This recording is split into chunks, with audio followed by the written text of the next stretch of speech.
Coming up on today's episode of The Health Review. The more choice expands, the more choices we have and the more options we have, the more responsibility we have to choose an option that kind of makes sense for us or aligns with our personal values. And we can get caught in this cycle of like, there are so many things to do that actually becomes overwhelming and everything feels like almost too significant and too important and we don't exactly know which one to choose. There's just an overwhelm of content. There's so many ways to live life. There's so much exposure to different types of lifestyle. There's so many things that we could do with our time.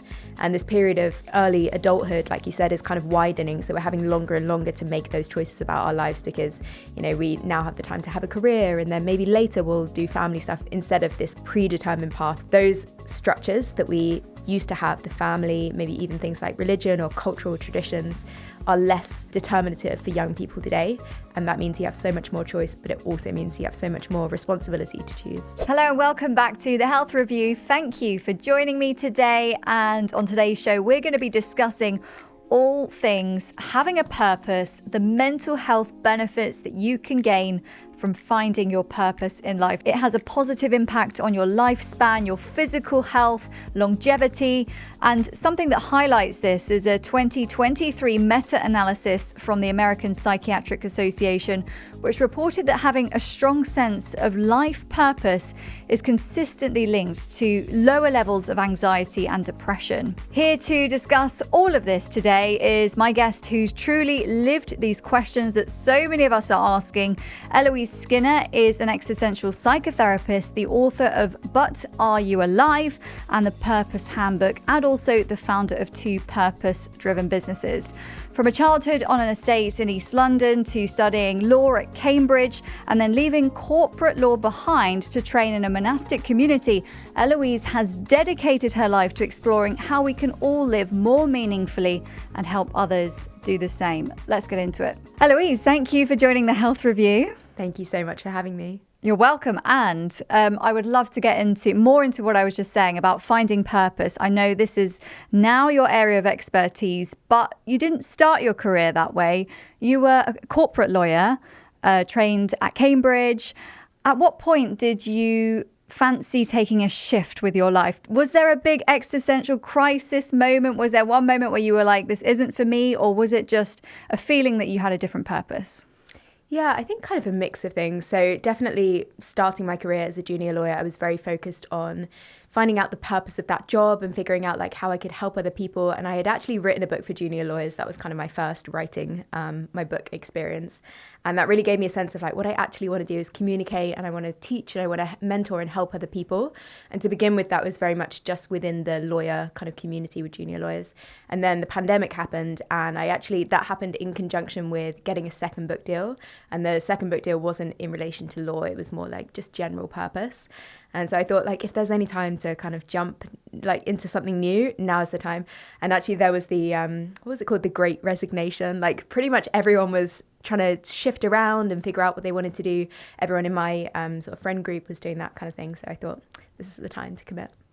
I love that. And I think often, I mean, in the corporate world in particular, I think a lot of people grapple with this feeling of, am I really doing what I want to be doing, especially for people who perhaps have a creative flair. I know people who wanted to be musicians, or, you know, and they went into the corporate world, or they got tied down with the sort of 9-to-5 job, and have always had that sort of sense of frustration. And COVID was a great opportunity for many people to rethink, reevaluate. And it's not often we have those moments. I think for some people, potentially it comes a bit late after having children, or perhaps where they feel they've missed the boat a bit, and it can lead to such internal sort of strife and frustration at points. So I think it's really interesting that you kind of realigned where you want to go. You also, as I mentioned at the start, you spent a year training in a monastic community. So fascinated to hear more about this.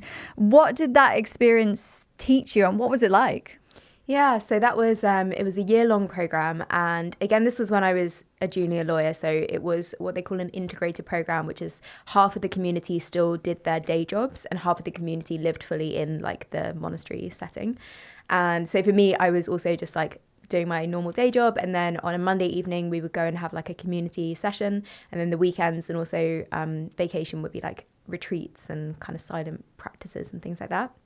And yeah, I mean, it taught me so many things. It's been such a long time that actually I feel like a lot of those lessons have just kind of distilled themselves down into my daily life now. So it's hard to even remember how transformative it was at the time. But I think, there were several distinct shifts away from the kind of lifestyle that I was having at the time that I did the community program. And those were around sort of really what it means to give yourself fully to something. Like, what does it mean to dedicate yourself to one thing fully? That was a really impactful lesson. The value of sort of minimalism, or not having as much stuff in your life, or not like having as much content consumption, things like really distilling down sort of your essential principles. And silence was a big one as well. So spending a lot of time in silence. Which is so hard to do. And I think, so many of us are just completely addicted to our phones. If we're not really mindful of just putting the phone away and taking time out and having sort of quiet days, it can be a really kind of vicious cycle, can't it? Mm-hmm. Yeah, definitely. And I think one of the biggest things and one of the most difficult things I see with clients in psychotherapy is like, if you're in a certain type of lifestyle or a pattern and you want to break it, it's very difficult to see from the inside or to make that change. Like once you're so immersed in a certain way of living, it's very difficult to then break that and think, now I want to do something completely different, because we're just so in the situation that like that's the framework that you're looking at. And I think the value of something like this monastic year was like, you are forced to break every pattern. So then you kind of get back to this clean slate position where you can think, what do I want to bring back in from there? It's very difficult, I think, to do it the other way around, where you think, I'll just have an evening without my phone. But next day you just go back to how you were before.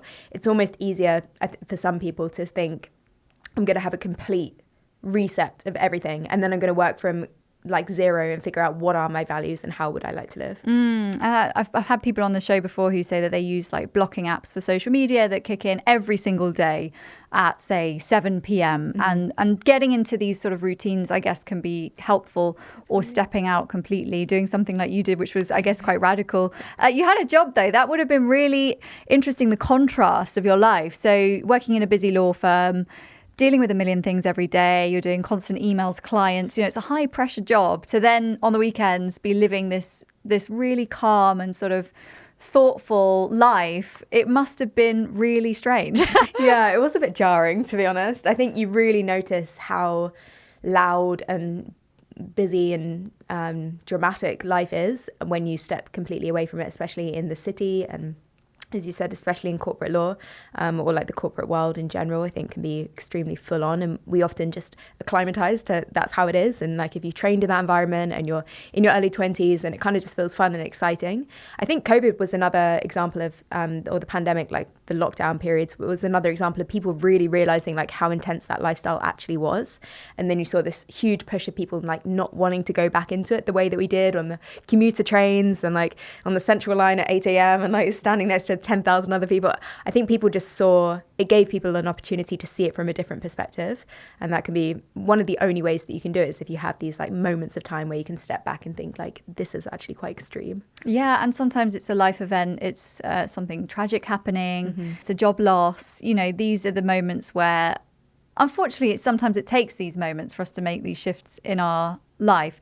You had a shift in the sense that you've spoken before about you grew up in East London on an estate, and then you ended up at Cambridge studying law. And I guess that lifestyle was quite sort of, you had a big shift.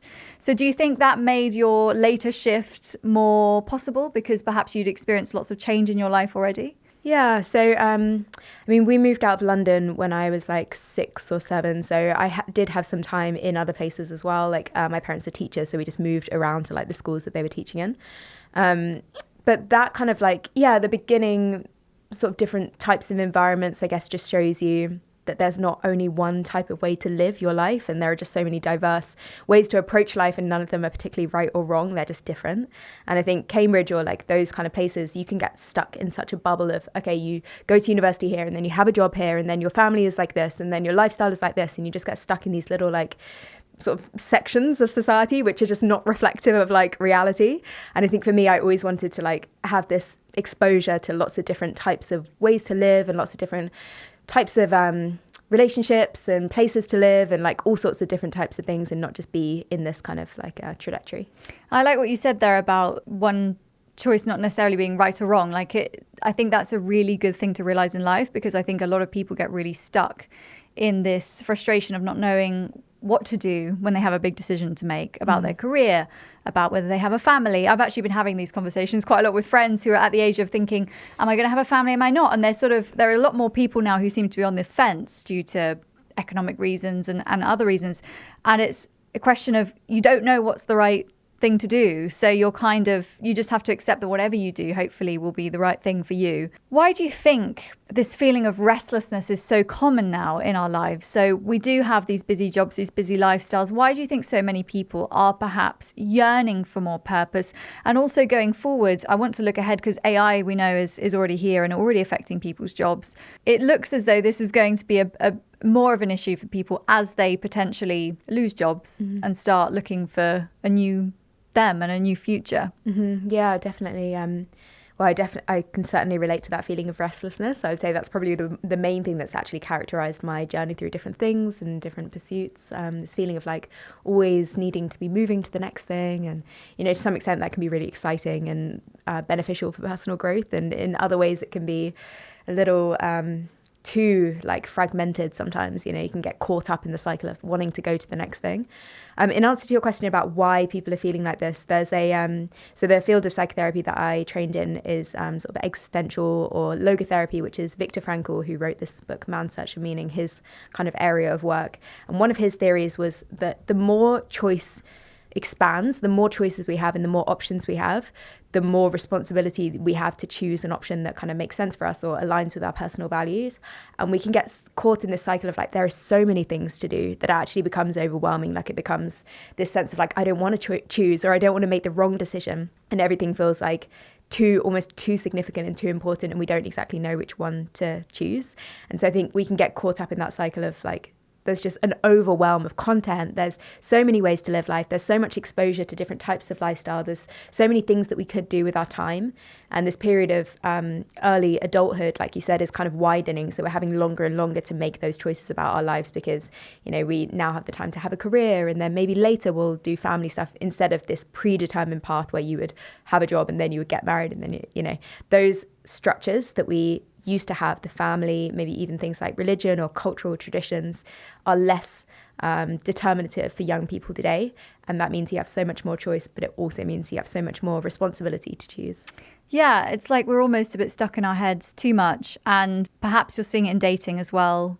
A lot of people saying that the amount of choice is actually quite a challenge. It's like there's always a better option out there, right? Yeah. And it's interesting what this is doing to our society, and the changes that have happened over the last 50 years have been really quite astounding. Existential therapy sounds really interesting. I don't know a huge amount about it. Would love to know more. How does it differ from traditional talking therapy? Yeah, I mean, it's a huge and quite diverse field. So in some ways, it may not differ from the traditional type of therapy you think about when you go to see your therapist and you sit down for 50 minutes or something and you talk to them about issues. Like, it's not different from that kind of format. I guess one of the focuses is on this idea of like meaning being fundamental to the human experience. And this is really Viktor Frankl's belief that you can see the human experience through the lens of like finding meaning and purpose. And these are really the central aspects that the human being like searches for. Once you see things through that lens, you can obviously see how like so many different questions sort of change their priorities. And so you think a lot about values. What do you care about? Where do you find fulfillment? Where do you find meaning and purpose? Those things in relation to any other topic that you're dealing with: career, relationships, grief, love, things like that can all be seen through this framework of meaning and purpose. That's really interesting. So if someone were to come to see you and they were to say, look, I am in a position where I'm just not happy. I don't know where I want to be in life. I'm perhaps a bit lost. What are the questions that you might ask them or explore? Yeah, a lot of it would be focused on just examining more about that person's life and their values and what they care about. So there's a really big emphasis on sort of knowing yourself is like a very, very broad way to say it, but really getting to know like what are your actual pillars of your life, like what do you care about? So likes and dislikes are really important in this field. So what do you like? What matters to you? What don't you like? These things are really seen to be indicators of like, yourself, the sense of self that you have in the world. Then you would also look at things like your personal values, what are your priorities? your relationships with others, where do you find meaning and fulfillment. A lot of it is sort of experiential in the sense that you're looking at what that person actually finds meaningful, rather than putting like a value judgment on it or thinking about like, okay, we need to find a career that like works for you or whatever. It's very much more like, how do you actually experience life? Like, how does it feel for you to do these certain things? I think it can be difficult at times to know exactly what it is that you want. Are there any exercises you can do? Any perhaps journaling, or are there any thought processes you can go through to really pinpoint, is this what I want? Am I doing the right thing? Am I with the right person? What are my values? Things like that. Yeah, I think the values thing is really important. I really like values that they came up in these monastic practices as well. It's like, it's really seen as a fundamental aspect of like your spiritual life as well as your emotional life and your practical life, you know. So I think figuring out what your values are, and this could be just making a list of all the things that you feel like you care about the most or that represent you the most. So humility or ambition or personal growth or something, you know. I think you can be quite broad. There are different ways of interpreting values according to different fields, but you can sort of do it in the way that works for you. Like, what are your 10 most important things in your life that you feel reflect you? And then maybe even trying to distill them down a little bit further into categories. So, you know, I really care about giving back, and that includes humility, and it includes compassion, and includes awareness about world events or things like that.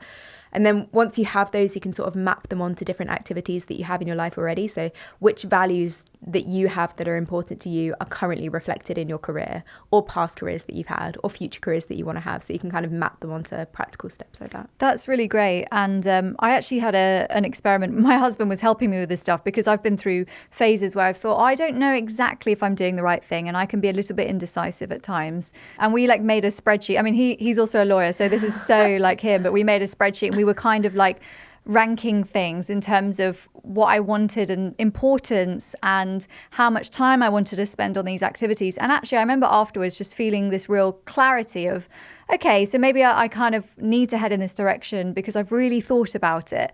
In terms of, I know you're also quite into wellness, so you're teaching yoga, Pilates. Have you taught meditation as well? Mm-hmm. Yeah, so really interesting. And I guess these wellness practices can also be really helpful, because we know that alcohol, if you're not sleeping well, if you're eating processed foods, this is all like noise in your mind, you know, the hangovers. And so for me, my way of also doing this was like, I want to just have a clean slate in terms of what I'm putting in my body, to allow my mind to have a sense of calm, so I can start really thinking about what I want to do in life and if I'm on the right path. Yeah. Sounds a bit drastic, but do you think things like this are potentially helpful? Definitely. I think it's so much combined with wellness and how you find your life in general. Like, do you have enough space to think about these questions? And they are, you know, such a privilege to start thinking about like what your purpose is. I think these are questions that really are, A, they're kind of fundamental to the human experience, but B, they're often only facilitated by a lifestyle that allows you the space to think about those. And so for a lot of people, you know, it might not actually be possible to start thinking about, you know, what do I really care about, if you are immediately in some situation where you need to focus on like the practicalities. And I don't know if you're familiar with like Maslow's hierarchy of needs. And so like you would have your basic needs first, and at the top you would have things like, you know, self-actualization or like the search for meaning and things right at the top. So it kind of is like you need your fundamentals first. And like you said, if you can build the groundwork for a really healthy and balanced life first, and security in other areas first, and then you can start thinking about like, you know, now what would I like to do in the future kind of thing. It's almost like you need to get out of fight or flight as well. So it's not even just diet and writing things down. I guess it's also like stress and not living in this sort of anxious state that a lot of us can be in, because you have the noise and you don't have the peace in your mind to really sort of search around in there and see what it is that you want to do. Do you see any sort of patterns? Are there any kind of quite frequent things that are coming up in your sessions with clients, perhaps with people who are looking for a bit more direction? Yeah, I think this type of therapy often tracks a certain type of person who is ready to look at these questions. What I would say, just in reference to the previous point, was that you don't necessarily need, like, I think people shouldn't feel like they have the need to immediately address these questions if there is something else going on in their life that is more immediate. So if you're going through an experience of loss or grief, or you've got some kind of economic situation or financial pressures, it's not essential. Like, I don't personally think it's essential that you immediately sit down and think like, well, what is the purpose in all of this? I think sometimes you can just get through like the practical stuff and feel comfortable there first. And so people who come to this type of therapy are often ready to start looking at these bigger questions, or maybe they've been thinking about them for a while. I always say I think existential therapy attracts two different types of people. One is like a person who's in some kind of existential crisis, like it's real in their life and they feel it and they are searching. And the other is like a sort of philosophical type of person who's like, yeah, I've been pondering meaning and purpose over the last like 20 years and now I really want to figure out, like, there's a whole field of study around this, and that links into more like the philosophical side. Yeah, it's really interesting. Parents, I know, have a difficult time because for a lot of parents, I think they put all of their purpose and meaning into their children, or at points do, not necessarily, throughout the childhood, but perhaps when a newborn arrives and you're in those early years, toddlers, I think because of the energy and the physical time that requires, a lot of parents feel a bit lost in their own purpose and sense of self, and particularly mothers. Once you become a mother, that's a ginormous thing. How do you think parents can find other areas of purpose and meaning in their life that isn't just I define as a parent, and when those children grow up find themselves in a situation where they feel perhaps a bit lost? Mm-hmm. Yeah, I mean, I think parenthood is an incredibly big identity shift and shifts around your priorities. I think historically it would have almost sort of lessened the need to find purpose and meaning, because you do have an inbuilt purpose when you have a child, like that is then to like care for that child and to make them your priority.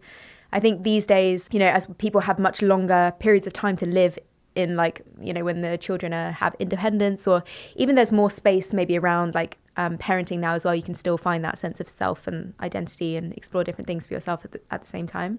And so I think, it is a really important shift to think about not just only becoming a parent, but becoming a parent in relation to the other aspects of your life. So how does that change your priorities around other relationships or other hobbies or passions that you have? And I think doing that kind of work, I mean, it can be possibly quite difficult to do this while you have a newborn child, but as your children are getting older, thinking about, what do I personally still retain that sense of self, and like, what do I care about, what's important to me. And do you think it's important to set aside time, perhaps? So maybe when the kids are at school, depending on work situation, but if you have perhaps even an hour a week to have a hobby or pursue interests, do you think that's crucial when you have children?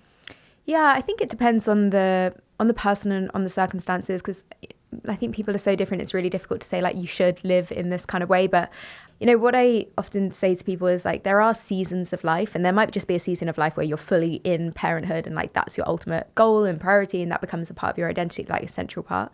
And then there are other seasons where that is less immediate, or the needs are less, so you can focus on other things. And I think for people to not feel bad about necessarily like shifting through those seasons, but just to embrace each one and be fully in it as it comes.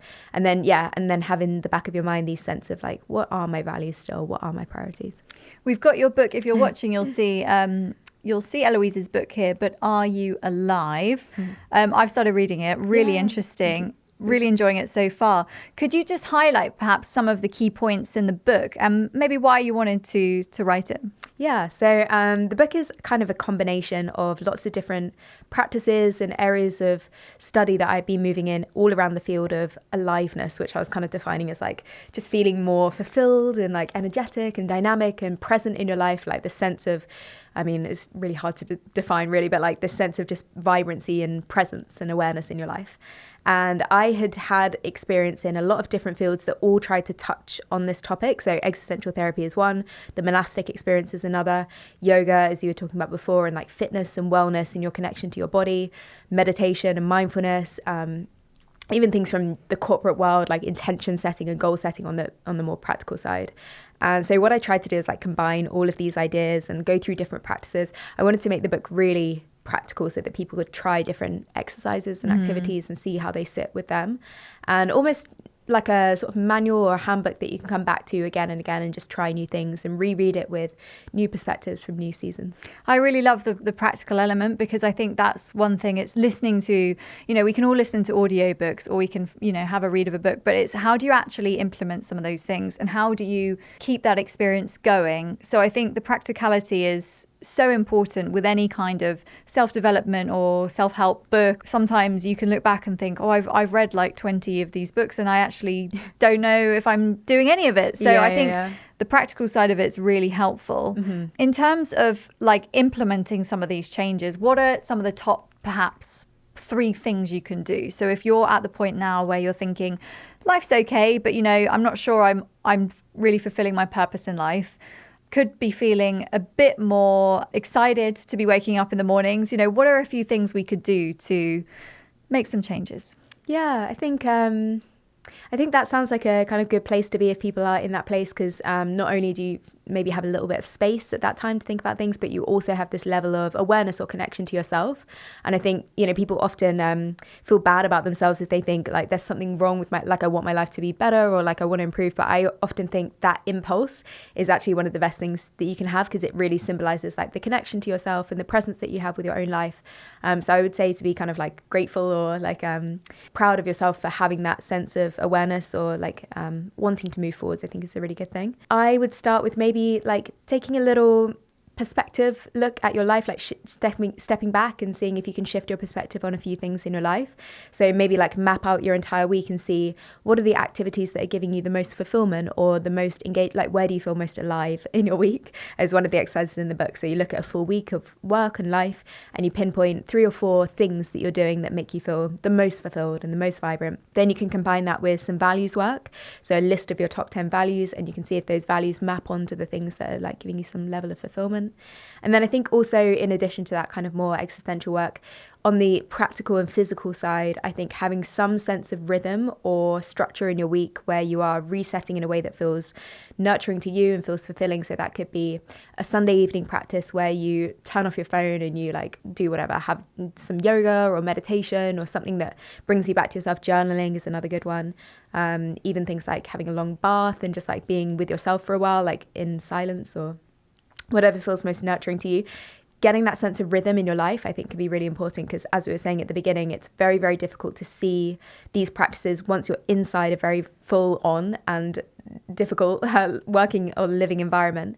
What you need is almost like this sense of, or an ability to step out of it and then look back in.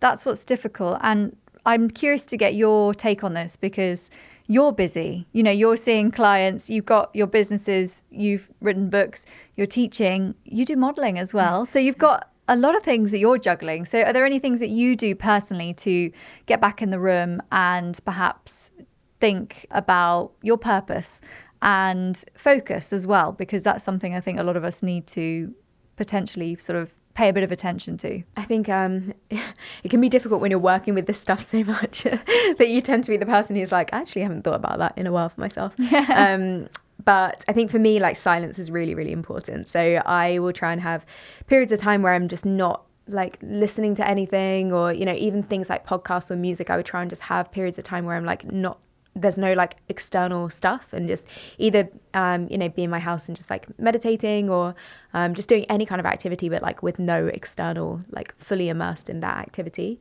I have done some work over the past few years to figure out like, what my passions are, like what I find most fulfilling. And I try, and every single week at the end of the week, I'll try and schedule whatever it is. It's normally like some kind of dance class or some kind of fitness thing or even meditation, schedule them in for the next week. So they become like part of the calendar rather than something I'm just like, I might get round to doing something this week. Instead of that, it's like, I'm going to lock in the things that I know make me feel good, and I'm going to commit to them.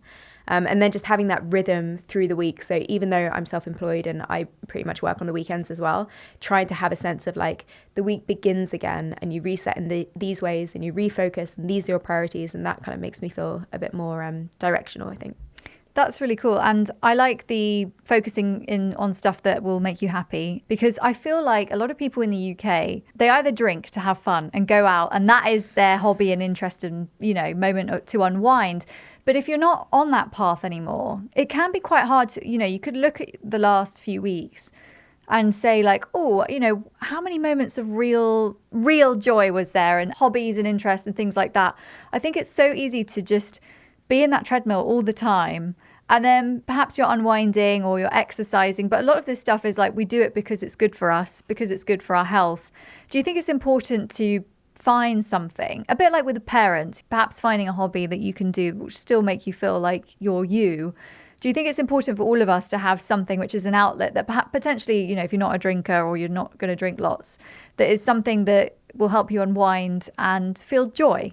Yeah, I think so. I mean, again, I think it's so different for every person, so it really is like a personal reflection on what it actually is that makes you feel that way, without like a value judgment to it as well. Because I feel like sometimes people think, oh, you know, I really like going shopping, or like something that's a bit more not seen as like as benevolent a value as like I love to meditate, or I love to like do volunteering work or something, which both of those are, I mean, it's great if those are your true passions, but I think for people just to be honest with themselves about what it actually is that makes you feel joy, see if you can find the value behind that. So like if it is going shopping or like going out with your friends, like what is it behind that? Is it just the experience, or is it the sense of connection that you get to other people, and how could you replicate that in different ways throughout your week or throughout your month?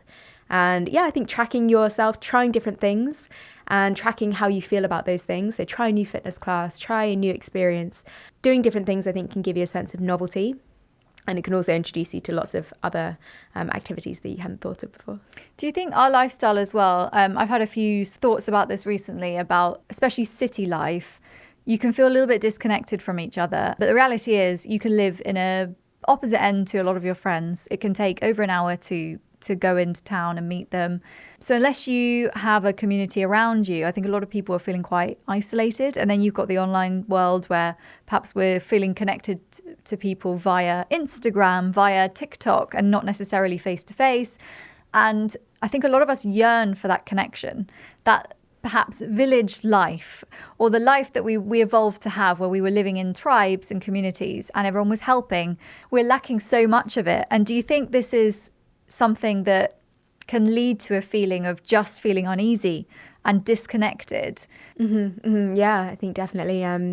We know from the research that community, or the sense of like belonging in community, is one of the biggest factors when it comes to living a long and healthy life. This is like the Harvard longevity study, where they look at like what is making these people healthy over a long period of time, and it's basically like relationships and community connections.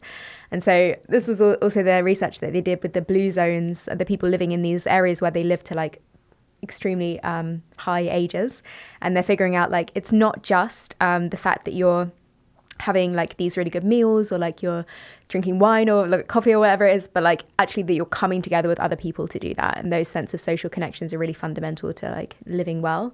And so yes, in answer to your question, I think it can be really difficult in the city to find your sense of community, depending on which area you live in. Obviously some areas do have their own little sense of like neighborhoods, and sometimes you have to go out of your way to form those connections, and it actually can feel really uncomfortable to do that to begin with, but it does have these greater well-being benefits over time. In terms of like our online worlds, there is some research to suggest that we do get some of the benefits from online connections that we would do in real life. It kind of depends on like the authenticity and the closeness of those connections, as well as like the other things that we're doing in our daily lives. But I think for people who are looking to build it, there is a huge push in that direction now, of so many young people wanting to find in-life community connections. So even in the fitness world, like things like run clubs, or like, you know, yoga studios where you would sit afterwards in the cafe and like chat to other people, those can be really good. If you're not into fitness, there's so many like crafting or creative activities that you can do that are like group sort of things, community groups, or even going to like a talk or a lecture where you're with other people who are there for a similar purpose, like chatting to the person next to you. That kind of stuff I think can be good. Yeah, I think you're so right. I love where the event and community spaces are going now. There are apps like Click, which I've used a few times to go to some events. Really interesting. You can meet like-minded people. In the health and wellness space, there are so many things going on. If you live in a city, you know, you can go on some of these apps and you'll find 3 events for that day that you might be interested in, and think, actually, there are too many and I can't make a choice about what I want to go to. But it's a great way of encouraging each other to make these sorts of leaps. And I have been going to a lot of health events recently, meeting lots of people. And actually, it is a really enjoyable thing to do. But it's hard to do, and you have to put yourself out there. And certainly in your local community, I think it can feel a bit daunting to just start talking to someone in a coffee shop, or go to a class that's nearby. And maybe I go to Reformer Pilates, and I remember thinking, oh, this might be cool. Maybe I'll meet some people in my neighborhood. And I go in and no one talks to each other at all. It's like the most, I think it's because it's first thing in the morning, everyone's waking up. But like sometimes I've had like my matcha and I'm feeling like caffeinated and excited, and I'll like be like, so how's it going? And then people are very like cold, and partly it's British society, but perhaps it's also the city life and being a bit disconnected. And it feels like we're missing a trick, because, as you say, community is so important. Are there any things that you're doing? I'm curious.